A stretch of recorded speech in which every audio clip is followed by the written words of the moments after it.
The general can even discuss the war with some of his corps commanders who are the most intelligent and permit them to express their sentiments freely in conversation. So when I was talking about how he was just, everyone listen to me, blind obedience is what I require. Here he's saying, no, actually listen to your people.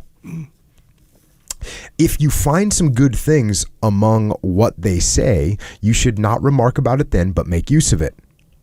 When this has been done, you should speak about it in the presence of many others. It was so-and-so who had this idea. Praise him for it. This modesty will gain the general the friendship of good-thinking men, and he will more easily find persons who will speak their sentiments sincerely to him. Boom.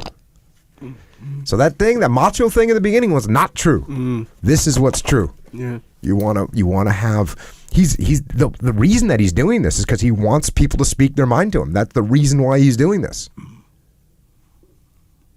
Think about that. Yeah. It's also interesting that, because I say this, you ever heard me talk about how, like, it's whenever someone's right and I'm wrong, I'm happy.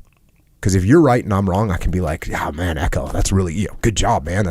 You really pointed that out, and it shows you that I'm humble. Yeah. Because otherwise you're just like, oh, dude, Jocko thinks he's right all the time. No, Echo, man, you're right. I'm wrong. That's a good job. Hey, appreciate you straightening me out on that, right?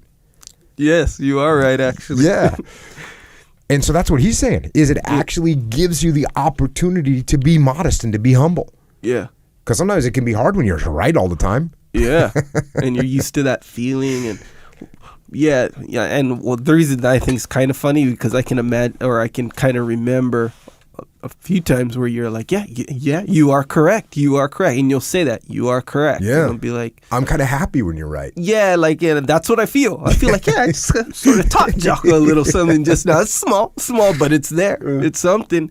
And now it's like, all right, well, that's one of the tactics, I guess. Yeah, know? But it still works. So I guess am I over here just manipulating you? Well,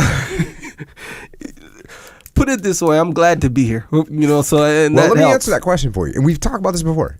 If the reason I was doing it was so that, like, I could get something out of you that would benefit me and not benefit and hurt you, then yeah, it'd be manipulation. But if it's just like, hey, we're just trying to build, we're just trying to make something happen. Yeah.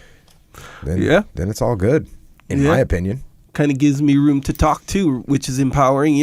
Sure, hey, I abuse it from time to time. I understand. But there was. Would you say the last podcast was an example of that? It was bordering on abuse. I brushed think it was against over abuse. Over the line. Over the line. No, was it the body moving through space? I don't know what it was. Bro, I drank some of that discipline, and I was on that white tea. And listen to this. I'm just saying. You know what you need to do right now? What? Own it. Yeah. Don't blame the white tea. Don't blame the discipline that got your brain firing correctly. I think you are correct. People are going to cut you off. They're going to be like, don't give them anymore. Yeah. I told you I've been pounding that stuff. The can one. Yeah. All right. Well, it's tasty. Noted. Assimilated. 100%. Assimilated.